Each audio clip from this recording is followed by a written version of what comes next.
Anterior chamber এবং aqueous হিউমারের যদি আমি দেখি তাহলে আমাকে প্রথমে এই ছবিটা আঁকতে হবে। অলওয়েজ অ্যান্টেরিয়র চেম্বার মানে কি, এই সামনের পার্টটা, এখানে এটা হচ্ছে আমার পিউপিল, ঠিক আছে, পিউপিল আইরিশ অ্যান্ড পিউপিল, এটা পর্যন্ত হচ্ছে অ্যান্টেরিয়র চেম্বার, ওর তলায় লেন্সটা হচ্ছে পস্টেরিয়র চেম্বার। অ্যান্টেরিয়র চেম্বারের ডেপথ হচ্ছে 3 মিলিমিটার, এটা হাইপারমেট্রোপিয়াতে কমে যায়। এর কন্টেন্টস কি, অ্যাকোয়াস হিউমার, এবং এটাই আর কি নারিশ করে কি এই ভাস্কুলার স্ট্রাকচারদের। অ্যাঙ্গেল স্ট্রাকচার কী কী অ্যান্টেরিয়র চেম্বারের? অ্যান্টেরিয়র চেম্বারের অ্যাঙ্গেল স্ট্রাকচার হচ্ছে এইটা, SL, TM, SS, CBB and RY, root of iris, ঠিক আছে। অ্যাঙ্গেলটা কত? 20 থেকে 45 ডিগ্রি হলে ওপেন অ্যাঙ্গেল, ওর থেকে কমে গেলে ক্লোজ অ্যাঙ্গেল, ন্যারো অ্যাঙ্গেল। এবার অ্যাকোয়াস হিউমারের কন্টেন্ট কী? অ্যাকোয়াস হিউমারের কন্টেন্ট হচ্ছে সেম অ্যাজ ব্লাড প্লাজমা, কিন্তু ব্লাড প্লাজমাতে প্রোটিন, ইউরিয়া, গ্লুকোজ বেশি থাকে, অ্যাকোয়াস হিউমারে মেটাবোলাইটস বেশি থাকে, বাইকার্বনেট, অ্যাসকর্বেট, ল্যাকটেট। এবার anterior chamber aqueous humour, posterior chamber aqueous হিউমারের মধ্যে, পোস্টেরিয়র চেম্বার অ্যাকোয়াস হিউমারের মধ্যে বেশি পরিমাণে অ্যাসকর্বেট, বাইকার্বনেট এগুলো থাকে, অর্থাৎ বেশি মেটাবোলাইটস থাকে, তাহলে এটা প্লাজমার সাথে কম রিজেম্বল করে। অ্যান্টেরিয়রের অ্যাকোয়াস হিউমারটা প্লাজমার সাথে বেশি সিমিলার, ঠিক আছে।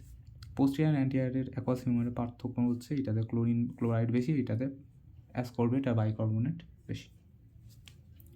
অ্যাকোয়াস হিউমারে থাকে কী কী? জল থাকে, প্রোটিন থাকে, অক্সিজেন থাকে, এটুকুই মনে রাখো। এবার হচ্ছে মেন কোয়েশ্চেন যেটা আসতে পারে, অ্যাকোয়াস হিউমারের প্রোডাকশন কোথায় থেকে হয়? সিলিয়ারি বডির পার্স প্লিকাটা বা নন পিগমেন্টেড পার্ট থেকে, নন পিগমেন্টেড সিলিয়ারি বডি, ওকে। নাও এবার এখানে কীভাবে প্রসেসটা কি, ফর্মেশন প্রসেস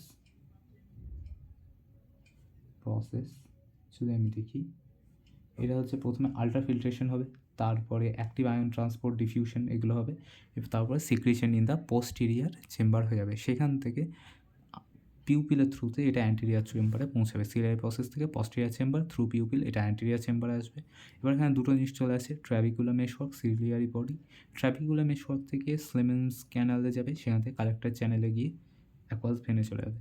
সিলিয়ারি বডি থেকে কী যাবে, সুপ্রা অ্যারাকয়েডাল স্পেসে যাবে, সেখান থেকে ভেনাস সার্কুলেশনের মধ্যে ওটা ঢুকে যাবে। এবার মেকানিজম কী কী আছে? ফ্রি ফ্লো মেকানিজম, একটা হচ্ছে পালসেটাইল flow in cardiac cycle mechanism, এদের মাঝখানে আছে aqueous outflow pump system, aqueous valve mechanism. এটাকে কন্ট্রোল কে করে? Intraocular pressure, blood pressure, osmotic pressure এবং ভ্যাসোপ্রেসিন। অ্যাকোয়াস হিউমারের ইম্পর্টেন্স কি? ইন্ট্রাঅকুলার প্রেশারটাকে 10 থেকে 21-এর মধ্যে মেনটেন করে, নিউট্রিশন দেয়, ওয়েস্ট দূর করে, ট্রান্সপারেন্সি মেনটেন করে, আর ক্লিয়ারিং ফাংশন আছে। মর্নিংয়ের মধ্যে বেশি অ্যাকোয়াস হিউমার ফর্মেশন হয়, তাহলে সার্ক্যাডিয়ান রিদম দেখা যায়। That's it.